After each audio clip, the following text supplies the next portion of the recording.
Sarah tidak kuasa menolak keinginan laki-laki yang telah menikahinya. Namun dia juga belum mampu untuk ikhlas atas penyerahan diri kepada sang suami. Sarah melakukan semua itu hanya karena sebuah janji yang telah dia sepakati bersama Wisnu. Sarah harus berkorban demi keselamatan ayahnya tercinta. Dia tidak peduli dengan syarat yang diberikan Wisnu kala itu. Walaupun dengan berat hati, wanita berparas cantik itu bersedia menjadi pendamping hidup laki-laki yang tidak pernah dia cintai. Kesepakatan itu terjadi begitu saja. Sarah dihadapkan pada situasi yang sangat berat. Dia tidak menemukan jalan keluar untuk mendapatkan biaya operasi ayahnya. Sarah berusaha meminta bantuan kepada kerabat, tetapi tidak mendapatkan hasil. Janji yang telah Sarah sepakati bersama Wisnu akhirnya kini telah membawanya ke dalam kehidupan yang sebenarnya tidak dia harapkan. Sesuatu yang paling berharga dalam dirinya telah dia serahkan kepada laki-laki itu. Kamu gak perlu nangis, saya mendapatkannya juga gak gratis. Wisnu dengan tega melontarkan kalimat itu kepada Sarah. Hati Sarah makin sakit mendengar apa yang keluar dari bibir Wisnu. Dia kembali mengingat awal pertemuan mereka beberapa bulan yang lalu saat dirinya melaksanakan praktik kerja lapangan di perusahaan pria tersebut. Keluarga Wisnu memiliki perusahaan yang bergerak di bidang jasa penerbitan dan percetakan buku. Usaha yang sudah lama dirintis tersebut merupakan usaha yang cukup berkembang pesat di kota Surabaya. Sarah mendapatkan kesempatan untuk melaksanakan praktik di perusahaan keluarga laki-laki yang kini resmi menjadi suaminya. Kala itu, Sarah bersekolah di salah satu SMK di kota yang sama dengan perusahaan Wisnu. Saya Sarah, Pak. Salah satu siswi yang magang di perusahaan ini. Sarah memperkenalkan diri di ruangan Wisnu saat itu. Kamu jurusan apa? Tanya Wisnu dengan tatapan tajam dan suara tegas. Akuntansi, Pak. Kamu bisa kerja nggak? Saya akan berusaha melakukan apa yang Bapak minta. Oke, kamu bantu karyawati bagian keuangan dalam menyiapkan pembukuan. Baik, Pak. Perkenalan Sarah dan Wisnu terjadi begitu saja. Sarah akhirnya mengetahui seperti apa sikap pemimpin perusahaan tempatnya magang. Dia banyak mendapatkan informasi tentang Wisnu dari karyawati yang menjabat sebagai pengelola keuangan dan pembukuan. Karyawati tersebut bernama Lani. Dia menceritakan sikap dingin Wisnu yang tidak pernah dekat dengan seorang wanita. Lani bahkan pernah mendengar pengakuan Wisnu di depan ayahnya.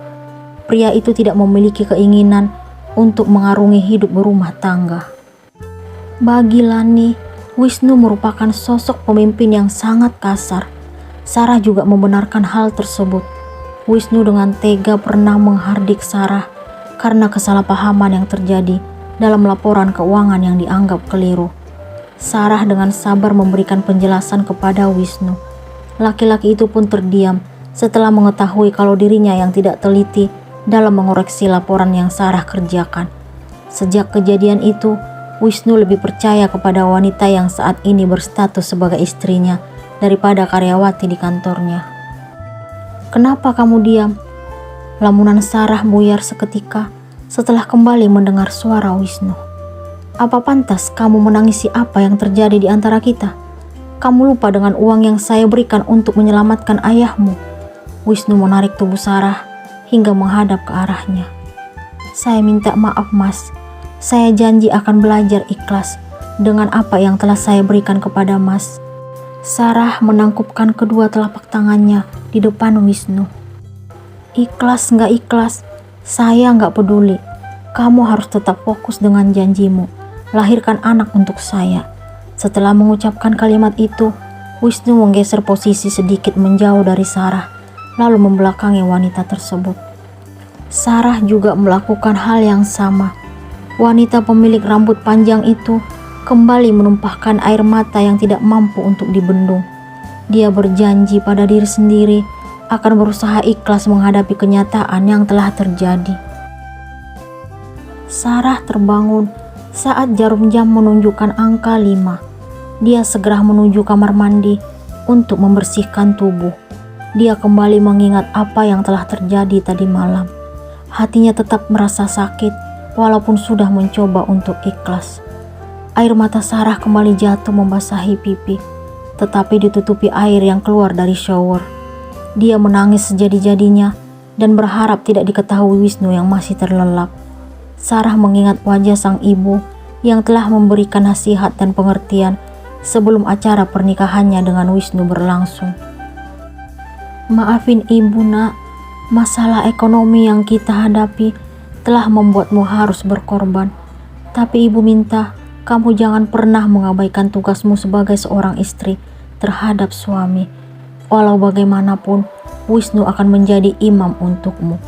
Mengingat nasihat tersebut, Sarah makin tidak kuasa. "Iya bu," Sarah janji akan selalu mengingat nasihat ibu. Sarah pun langsung memeluk erat tubuh ibunya. Hampir setengah jam lamanya, Sarah berada di kamar mandi.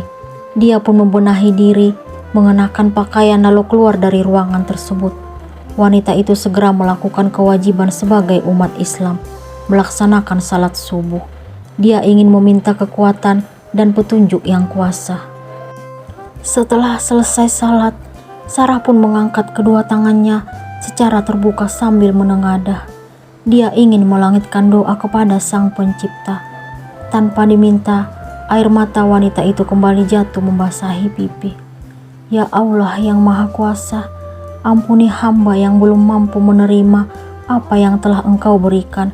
Hamba akan berusaha berbakti kepada suami yang Kau pilihkan.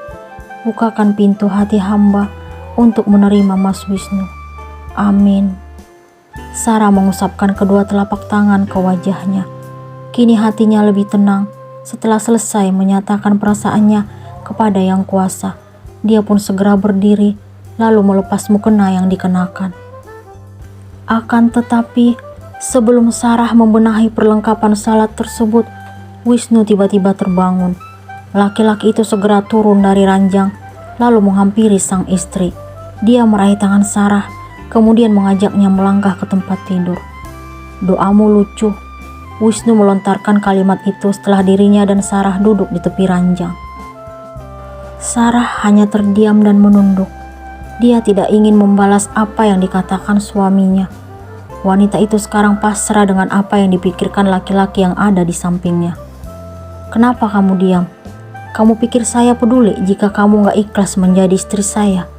Saya juga gak pernah berharap menikah denganmu. Saya melakukan semua ini hanya untuk memenuhi keinginan papi dan mami. Kamu harus melahirkan penerus untuk keluarga ini." Wisnu meraih dagu Sarah lalu mengangkat wajah wanita tersebut. Apa yang terjadi tadi malam kini terulang kembali. Hal itu tidak dapat terelakkan.